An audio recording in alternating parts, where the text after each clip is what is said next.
Zuriyah Rasulullah Muhammad Sallallahu Alaihi Wasallam bergelar Sayyid kalau dari keturunan Sayyidina Husain, dan bergelar Syarif dari keturunan Sayyidina Hasan.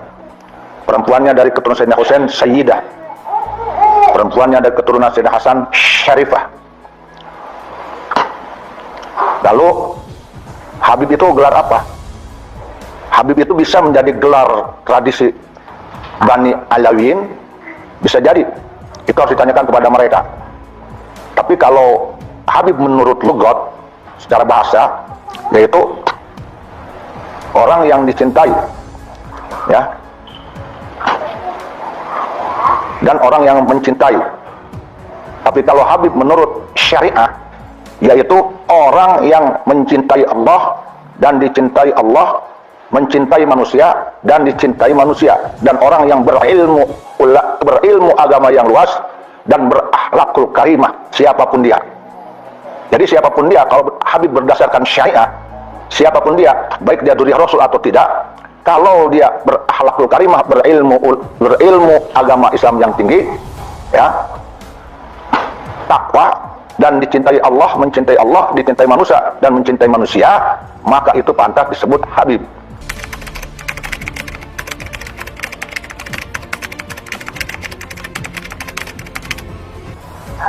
Bagaimana jika ada orang yang zuriyah Rasulullah, ya, tapi tidak dicintai Allah karena akhlaknya buruk, dan tidak dicintai manusia karena akhlaknya buruk? Mencintai Allah pun tidak, mencintai manusia pun tidak. Apakah pantas disebut Habib? Tidak pantas. Tapi boleh dia disebut Habib kalau Habib itu gelar bagi marga mereka, menjadi gelar keluarga. Silakan aja, ya. Jadi itu harus jelas. Lalu apakah itu seorang Habib, siapapun dia, yang bodoh sekalipun, yang tidak berakhlak sekalipun, harus dimuliakan? Tidak. Tidak. Ya. Kalau seorang Habib tidak berakhlak, maka dalam salah satu hadis, ya, dalam kitab Futuhul Ghaib, itu ditolak oleh Rasulullah, tidak diaku. Rasulullah mengakui, hum nasabi, mereka itu betul keturunanku, falaisa minni, tapi dia bukan bagian dariku. Nah, karena sesungguhnya dzurriyyah itu at-taqiyun, orang yang takwa. Jadi ada banyak Habib yang tidak diakui oleh Rasul karena akhlaknya buruk, karena menimbulkan mudarat. Nah, bahkan dalam salah satu hadis disebutkan Rasulullah pernah berdoa, yaitu kepada Allah Ta'ala, ya Allah, aku tidak menghalalkan mereka, artinya ahli baitku, yang merusak tatanan yang sudah ditata olehmu. Nah, tidak menghalalkan Rasulullah, karena sesungguhnya dzurriyyah Nabi Muhammad itu takwa. Jadi kita harus punya batasan ketika akan memuliakan dzurriyyah Rasul. Muliakan ketika dzurriyyah tersebut bertakwa, tapi silahkan ditegur, dikritik ketika melakukan kemudaratan. Ya, apakah ada dzurriyyah Rasulullah Muhammad Sallallahu Alaihi Wasallam selain Habib? Banyak. Karena pada asalnya gelar dzurriyyah Rasul itu bukan Habib, tapi Sayyid dan Syarif. Buktinya cucu Nabi Muhammad sekalipun, yang langsung cucunya Nabi Muhammad punya anak Siti Fatimah punya anak Sayyidina Hasan Husain, disebutnya bukan Habib Hasan, bukan Habib Husain, tapi Sayyidina Hasan, Sayyidina Husain. Bahkan Nabi Muhammad sendiri maksudnya disebut Sayyidina Muhammad Sallallahu Alaihi Wasallam. Tanda kejadian.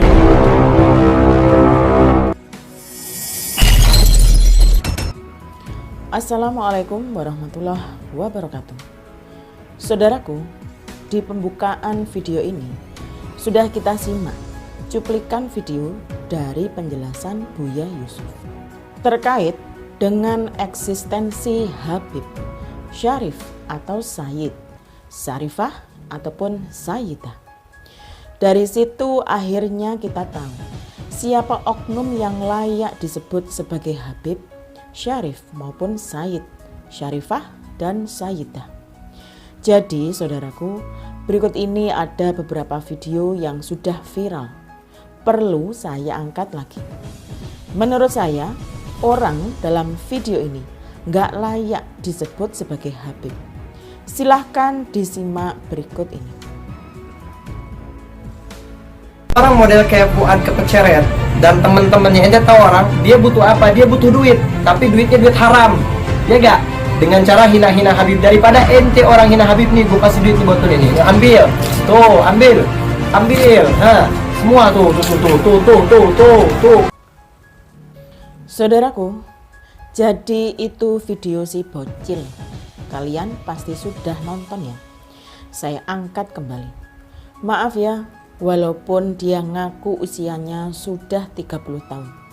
Saya setuju untuk menyebut dia si bocil.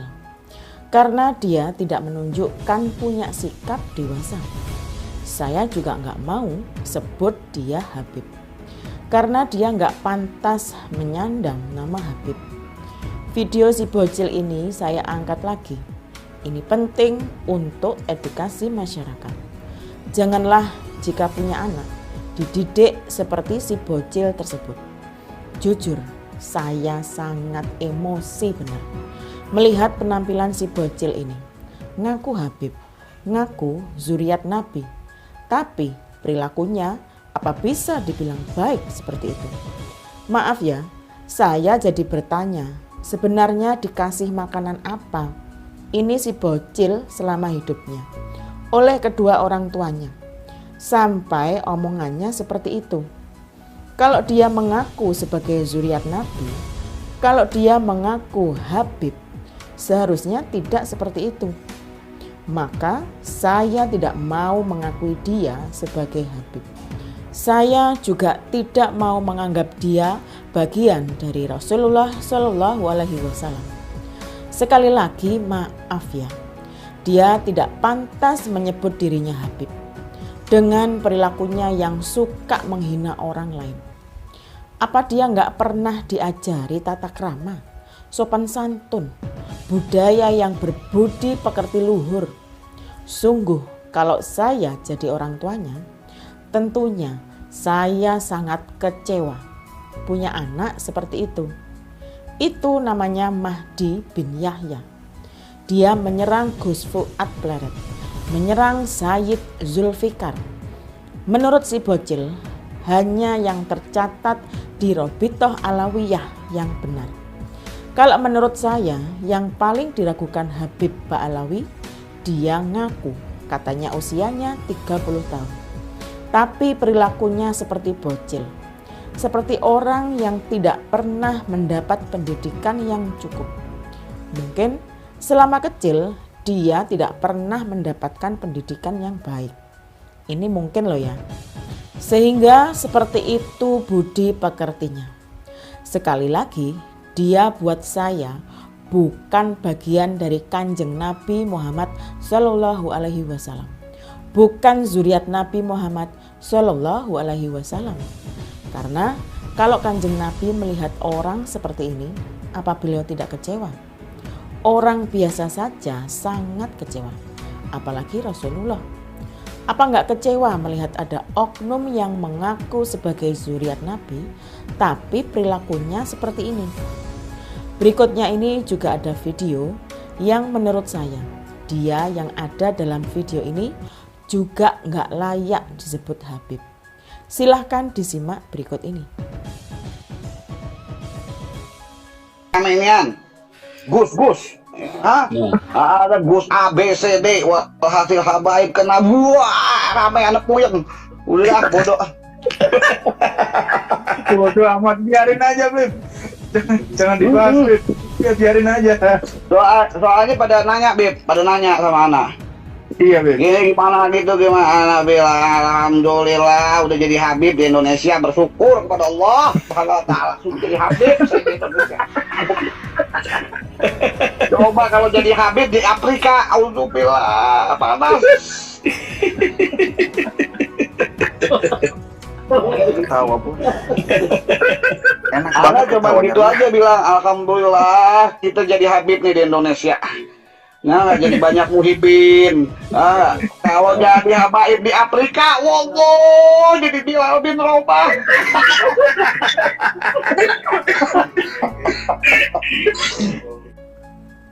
Jadi ternyata itu juga video komplotan oknum yang ngaku Habib, ngaku-ngaku zuriat Nabi. Di situ ada yang disebut Habib Hussein Baagil. Ternyata itu komplotannya dia. Apa dia tidak merendahkan masyarakat pribumi Indonesia itu? Sambil ketawa-ketawa. Apa pantas seperti itu? Mereka sampai detik ini belum sadar bahwa nasab mereka terputus, tidak sambung sampai ke Rasulullah Shallallahu Alaihi Wasallam. Dia nggak sadar bahwa klaim sebagai zuriat Nabi dibuat untuk kemuliaan mereka di Nusantara, agar mereka dihormati di bumi Nusantara ini. Karena di bumi Nusantara ini mayoritas penduduknya beragama Islam. Jadi dia benar-benar memanfaatkan situasi ini dengan mengklaim dirinya adalah zuriat Nabi. Namun hasil penelitian dari Kiai Haji Imaduddin Utsman, mereka layak dan patut diragukan sebagai zuriat Nabi Muhammad Shallallahu Alaihi Wasallam. Dia cuma ngaku-ngaku saja alias dusta atau merekayasa. Kalau dia ingin membuktikan, maka silahkan dibantah hasil penelitian dari Kiai Haji Imaduddin Utsman dengan secara ilmiah. Kalau tidak mampu secara ilmiah, maka kalian, hai oknum Ba'alawi, kalian bisa bantah dengan cara tes DNA. Buktikan benarkah ada gen Rasulullah Shallallahu Alaihi Wasallam di tubuh kalian. Buktikan kalau kalian memang benar-benar zuriat Nabi. Jika setelah tes DNA terbukti ada genetika Rasulullah Shallallahu Alaihi Wasallam, maka kami yang meragukan Anda sebagai zuriat Nabi, maka otomatis kami akan percaya kepada Anda, akan mempercayai Anda memang ada genetika Nabi.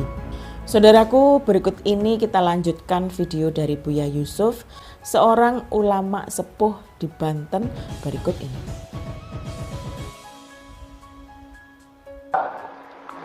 Ya, jadi apakah ada zuriat Rasulullah selain Habib? Banyak.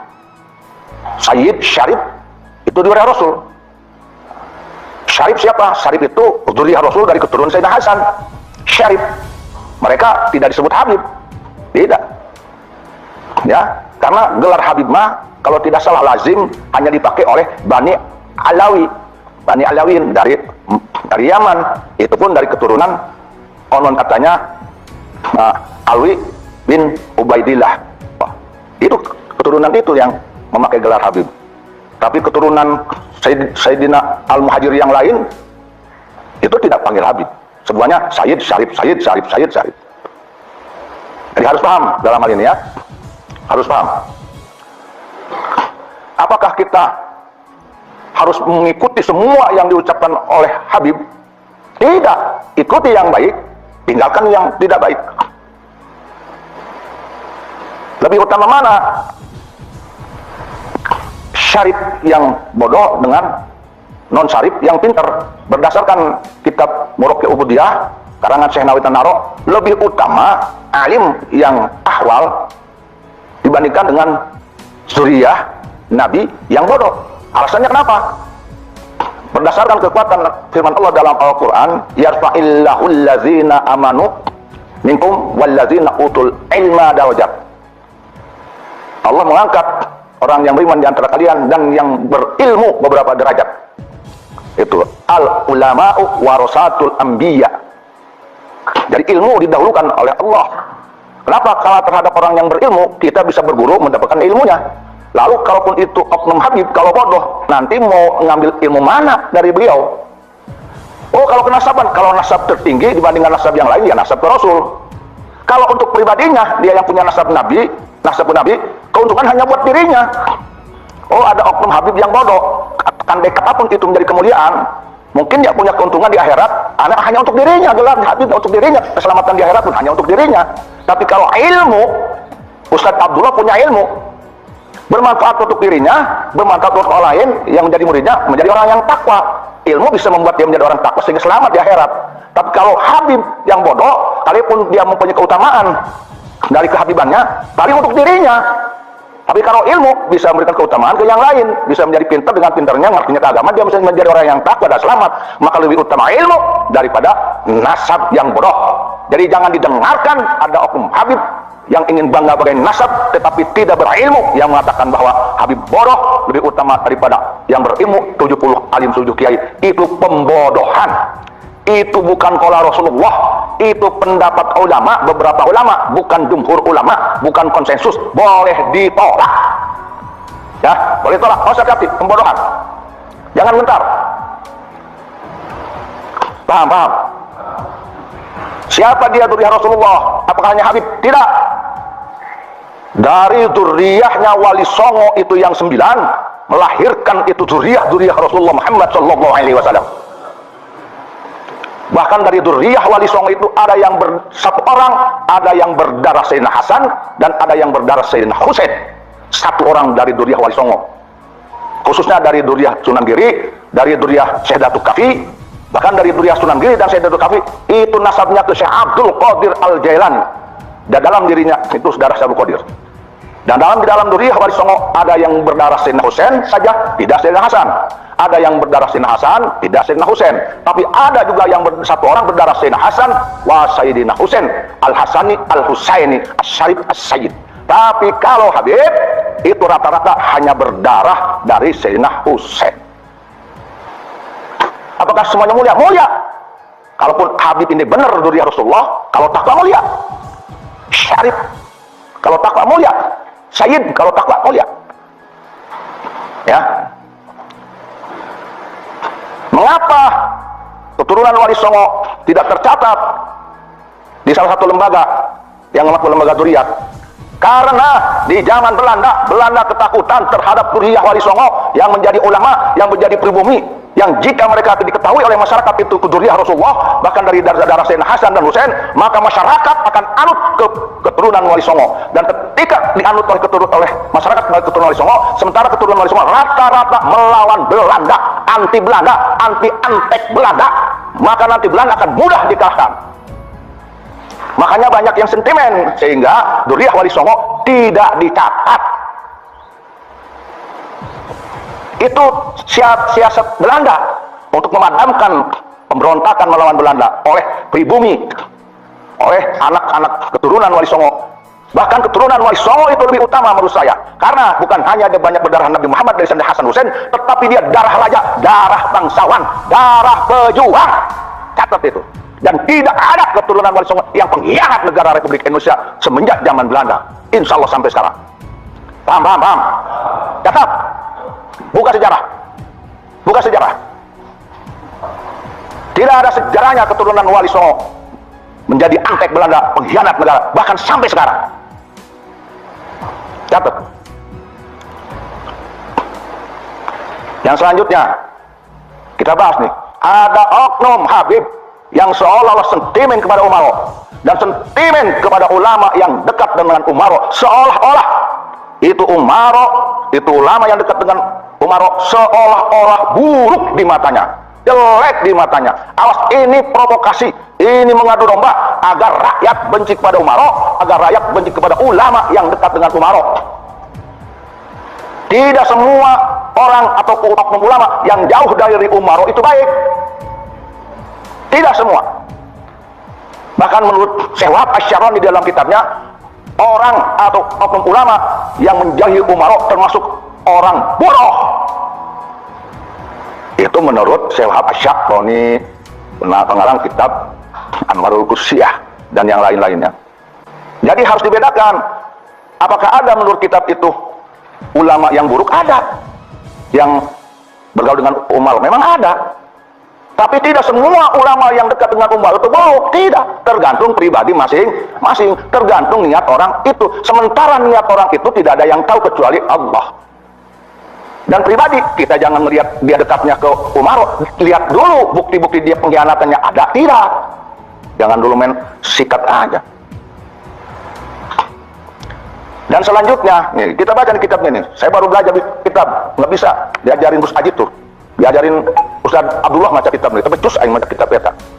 Boro-boro maca kitab kuning, aing maca kitab gunung ya petak-petuk aing mah huruf Latin teu bisa. Bismillahirrahmanirrahim, kitab Tanbihul Muhtarin karangan Sayyidina wa Maulana Arif Billah Syekh Abdul Wahab Asy-Sya'rani.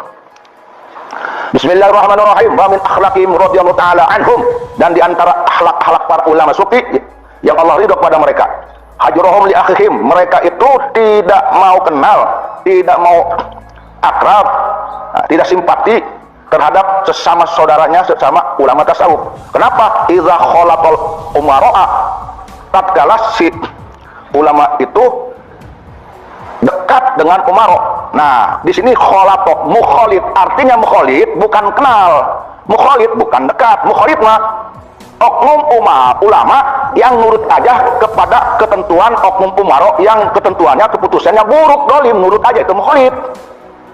Ada keputusan dihalalkan judi, nurut, menghalalkan, fatwanya halal, halal mah judi.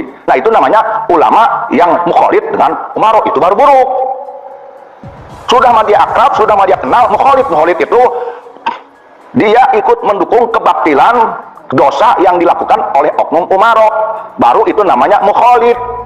Tapi kalaupun dia kenal akrab dengan oknum umaro tetapi dia tidak mukhalid, tidak mengikuti keburukannya, bahkan menasihati, itu tidak mukhalid. Apa itu mukhalid? Kalau mukhalid kiasnya seperti gula dicampur dengan teh, nyatu tuh dengan teh, kelihatannya teh doang. Gula dicampur dengan kopi, kelihatannya kopi, gulanya hilang.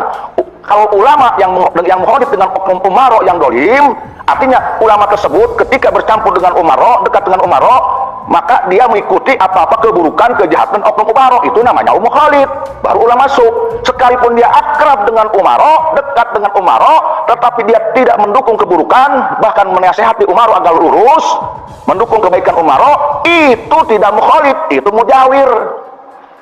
Tidak su, makana eta oknum habib mengilang goreng-goreng umaro, kita ngaji doi. Ngajinya jangan dengan suudon, ngajinya jangan menjustifikasi, ngajinya jangan dengan mulut comberan.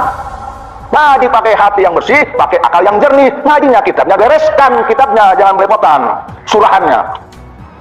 Ya. Wa taraddada ila abwahihim, dan oknum ulama tersebut yang mukhalid dengan umaro yang tadi yang dolim, yang dia pulang pergi ke kantor atau ke rumah umaro hanya untuk mengkhianati rakyat, itu yang tidak boleh. Tapi kalau pun datang ke kantor umaro, ke rumah umaro, tapi untuk kesejahteraan rakyat, itu tidak buruk, bukan ulama suh, bahkan dia ulama Allah.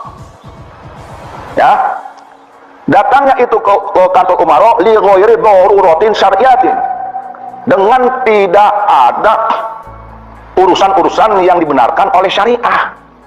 Tidak ada kemudaratan yang perlu dilakukan menurut syariah. Wala limaslahatin, yang tidak ada kemaslahatan untuk umat, berarti untuk nafsu. Seperti halnya apa kemaslahatan umat? Kal qiyamihi bil amri bil ma'ruf, seperti menegakkan amar ma'ruf, tidak ada dia untuk itu, malah menegakkan mungkar, baru itulah masuk. Tapi kalau dia ulama datang ke umaro dengan kemaslahatan, mengajukan, menyarankan untuk kesejahteraan Banten, kesejahteraan Indonesia, kesejahteraan guru-guru agama, kesejahteraan pondok pesantren, masa itu su? Yang bilang ulama kepada ulama tersebut su, berarti otaknya kurang encer, kurang ngopi, atau mana hayang nyandung kedua izin ku salah pemajikan eta meureunna. Frustasi eta ulama nu kitu eta. Frustasi, ngomong baik kana aing ngari nyandung ngapain dibere ilmu nyandung na ku aing. Ulah nyari kana umar jeung ulama nu berjuang. Selain dia menegakkan yang ma'ruf itu, maka ulama tersebut melakukan apapun yang sejenisnya wa nahwihi. Kenapa itu ada terjadinya perbedaan pemisahan antara ulama su dengan ulama yang Allah?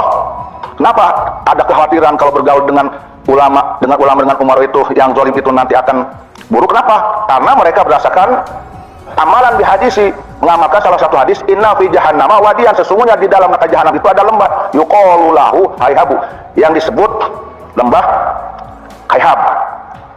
Untuk apa itu hayhab? Adahullahu lil jabarin walil qura'il mudahinina. Itu diperuntukkan untuk menyiksa orang-orang yang takabur, orang yang sombong. Jadi yang ada di jahanam yang namanya habab itu bukan hanya ulama yang su. Walaupun dia bukan ulama, kalau dia takabur, sombong. Mana sombong? Udah tahu dia salah, diluruskan, tidak ngaku salah, tidak mau minta maaf, merasa sok jago, sok hebat. Anak orang lapangan, anak siap perang, sombong, takabur. Anak derajat yang paling mulia, anak dzurriyyat Nabi Muhammad, tapi mencaci orang, itu jabbar. sombong, neraka bagiannya, siapapun dia, neraka jahanam bernama Hayhab. Tuh. Dan termasuk orang-orang wal qura'il mudahinina, dan orang-orang yang cerdas yang baca kitab-kitab tetapi menjadi penjilat. Tadi siapapun itu penjilat, bukan hanya ulama. Sekalipun dia oknum ulama yang jauh dari umarok, tetapi dia menjadi penjilat bohir, menjadi penjilat penghancur negara Indonesia, diberinya receh menjilat, maka sama saja dia itu ahli neraka di dalam neraka jahanam wadia tadi Habhab. Paham? Betul, dia tidak dekat kepada umarok, tetapi dia dekat kepada bohir, dekat kepada oknum konglomerat yang mendandi dia untuk demo mencaci maki orang, dikasih picis. Itu juga penjilat, sama itu bagiannya di neraka jahanam. Paham? Mantap, ngajian bener guys. Jadi jahanam Hayhab itu lain dengan yang seukur jelma nu takabu nu sombong, lain dengan yang seukur oknum ulama anu ngabela oknum umarok anu jahat. Tetapi sekalipun eta aya oknum ulama nu teu deukeut jeung umarok cek mayana suci, tapi tunduk karena konglomerat jahat nu ngancurkeun negara Indonesia, nu ngancurkeun rakyat Indonesia, sarua eta penjilat, sarua bae eta mah di neraka jahanam Hayhab. Bener? Ya. Anu mana eta anu tadi nu jabarin jeung anu ahli baca ahli quro, anu cerdas bari penjilat, anu diasup orang yang masuk ke dalamnya yaitu umarok yang jahat. Tuh, umarok itu jahat itu ge. Umarok alal umarok ildur, yang akrab dengan oknum umarok yang jahat. Ujungna ge dieu umarok anu dur jahat. Kakarah eta ari umarok jeung teu jahat mah maneh ngamatur ulama ta'awanu alal birri wat taqwa wa la ta'awanu alal ismi wal 'udwan. Bertolong menolong engkau dalam kebaikan dan takwa, jangan bertolong menolong dalam keburukan dan kesesatan dan dosa. Maka kalau ada ulama bekerja sama dengan umarok mengerjakan takwa, ulama Allah, sekalipun dia tidak akrab dengan umarok tetapi dia berkolaborasi dalam keburukan dan dosa, tetap aja dosa. Paham? Jadi kesimpulannya, tidak semua oknum ulama yang jauh dari umarok itu suci, itu benar. Bahkan dia menjadi banyak yang oknum yang munafik gitu. Dia benci ke umarok, tapi proposal diajukan ke umarok, duit datang pangheulana panglobana, tret. Paham? Ngomong naon dia, serok.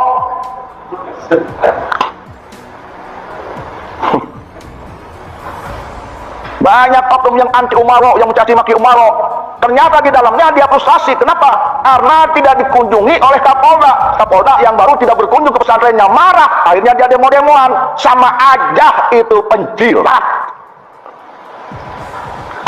Lebih utama ulama yang dekat dengan pemerintah, tetapi dia membantu program pemerintah yang berbuat kemasyarakatan. Contoh, ketika di Banten ada aliran sesat, umarok kan tidak ngerti agama, ini sesat atau tidak dia tidak paham, maka umarok pasti memanggil ulama untuk datang ke rumahnya bertanya, ya Pak Kiai, bagaimana ini ajaran seperti ini, sesat atau tidak, sesat atau tidak.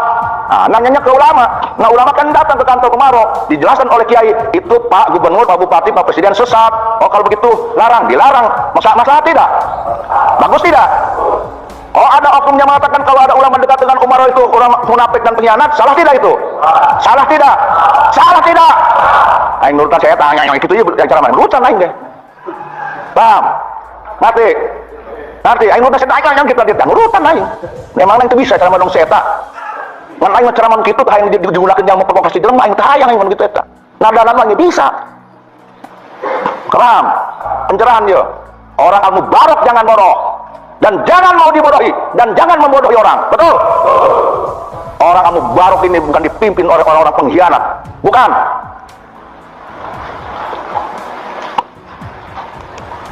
Ya, artinya bukan dipimpin oleh orang pengkhianat ya Pak. Saya hanya tidak akan berkhianat.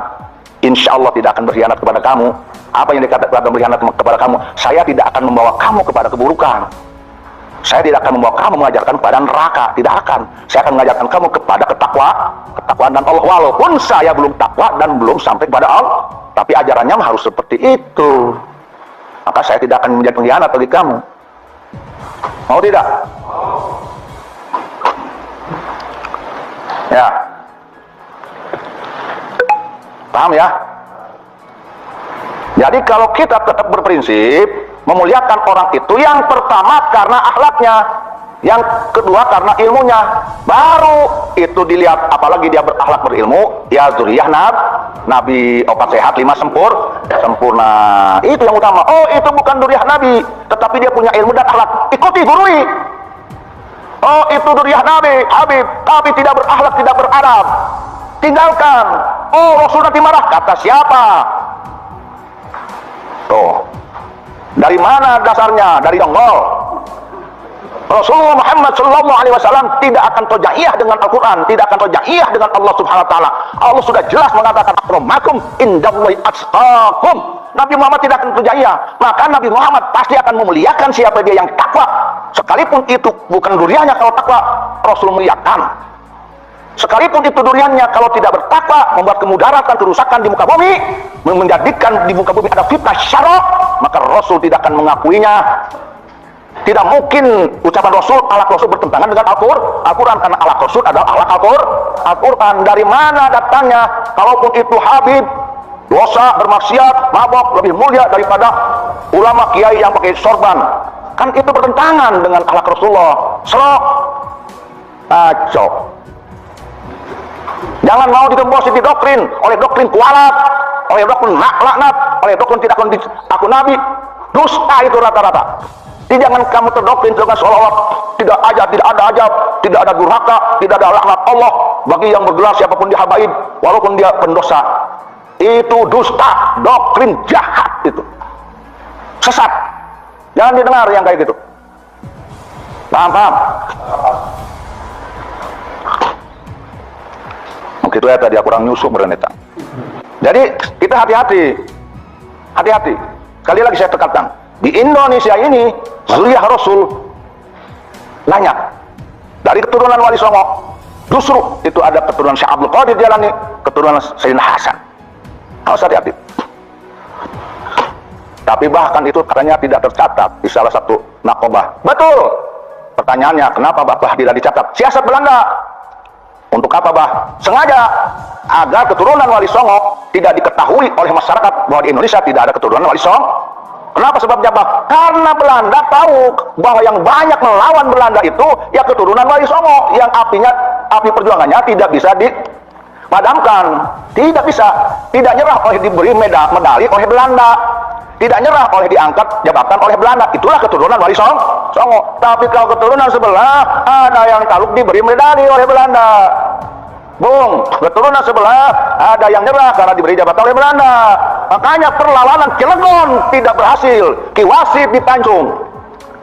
Makanya perjuangan Banten ketika itu dipimpin oleh Syekh Abdul Karim Tanaro dan yang lainnya dengan instruksi Syekh Nawawi Tanaro ahli tarekat tidak berhasil karena adanya antek yang diberi jabatan mufti oleh Belanda. Dikatakannya bahwa itu perjuangan oleh ahli tarekat itu sendiri salah, maka masyarakat tidak ikut ke ulama-ulama tarekat, mendijelekkannya tarekat.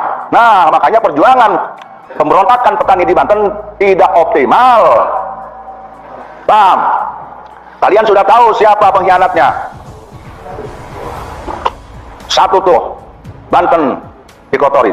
Yang kedua, di Banten setelahnya, kalau tidak salah Sultan Zainal Arifin, itu pernah terjadi oknum syarifah dengan oknum syarif, itu seolah-olah mungkin skenario atau tidak, yang sedang berumah tangga dikabarkan bercerai. Syarifah Fatimah ini jadi janda ditikah oleh Zainal Arifin Sultan. Setelah ditikah, ini Syarifah Fatimah memfitnah Pangeran Prabu sehingga oleh bapaknya dibuang karena tidak ingin Syarifah Fatimah tidak ingin Pangeran Prabu untuk jadi raja penerus, harus anaknya. Dibuang putra mahkota Banten Pangeran Prabu. Tidak cukup segitu. Setelah Pangeran Prabu dibuang, Syarifah Fatimah ini memfitnah Sultan Banten. Dikatakan gila stres. Jadi tidak layak jadi sultan. Akhirnya para pangeran Banten ketika itu percaya, yang ngomongnya istrinya kok. Sehingga itu sultan dibuang kalau tidak salah ke Pandeglang. Sehingga kerajaan Banten menjadi kosong, dipimpin oleh Syarifah Fatimah. Maka Banten dikuasai oleh Syarifah Fatimah. Setelah beliau itu menguasai Banten, balik lagi rujuk lagi dengan Syarif Abdullah dengan suaminya, bersatu lagi. Berarti di Banten itu ada Syarifah Fatimah, ada Syarif Abdullah, dan ada anaknya. Siapa dia Syarifah Fatimah? Dia dari golongan itu juga. Dia lagi. Untuk ketahuan oleh Tubagus Buang dan Kitapa, maka Kitapa dan Tubagus Buang merunding dengan pangeran-pangeran Banten, kemudian diperangi, kemudian dibuang itu suami istri keluar. Jadi di Banten itu yang jelas dalam sejarah sudah 2 kali dikhianati oleh yang oknum-oknum kelompok tadi.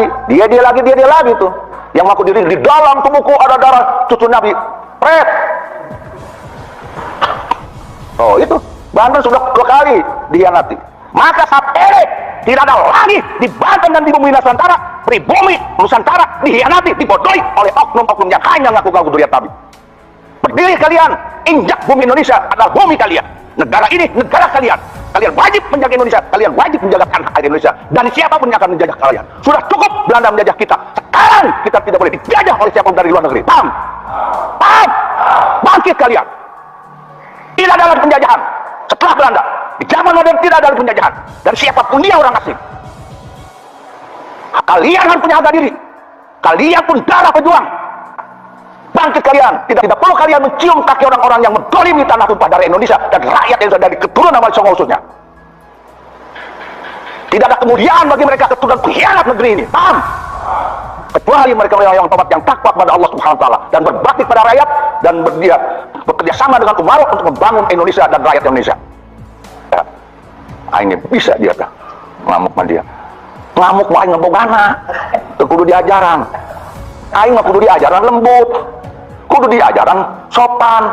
Model aing diajaran ke sopan, diajaran bapolotot bekina. Pokoknya aing mah teu diajaran dia bisa dia bapolotot mah. Maka orang yang ngaku cucu Nabi, dia mengajari melotot, ngejauhi jawara, ngajari marah, ngajari kebencian, tolak. Bila mana perlu usir di negara Indonesia. Paham? Jangan hanya dibantu, usir dari negara Indonesia. Rakyat Indonesia harus kembali pada fitrahnya. Mana fitrah rakyat Indonesia? Ramah, sopan, ada ketimuran, sopan. Kalaupun dia tegas ceramah, keras ceramah suaranya, tidak ada caci maki dan hujatan dan fitnah dan provokasi. Itu orang Indonesia. Kalaupun dia lembut, lembutnya suaranya dan tidak ada caci maki. Boleh keras asal tanpa caci maki dan hasut, tanpa ada adu domba, tanpa ada adu domba antara rakyat dengan umaro, antara rakyat dengan ulama. Silakan dia lembut, tapi tanpa caci maki, tanpa adu domba dan provokasi. Islam tidak melarang tegas dan keras. Yang dilarang, jangan kau campurkan batil dalam ketika berceramah atau berpidato, yaitu mencaci maki, menghujat, memprovokasi, anjing, babi. Tidak halal bagi penceramah polisi, walaupun dia haram, dosa. Barang siapa yang menghalalkan perbuatan bicara anjing dan babi, maka dayus, kulu dayusin kilabunar. Setiap dayus itu anjingnya neraka, kata Rasul. Jadi jangan kau benarkan ucapan kotornya anjing babi, jangan, haram, tidak boleh. Ketika kau menghalalkan, maka kau jadi dayus ketika itu. Anjing neraka, kata Rasul Muhammad SAW. Paham? Aing ceramah ya doang kasurupan lah. Padahal aing ngopi sebuah, nyusul sebuah marko sebuah aing.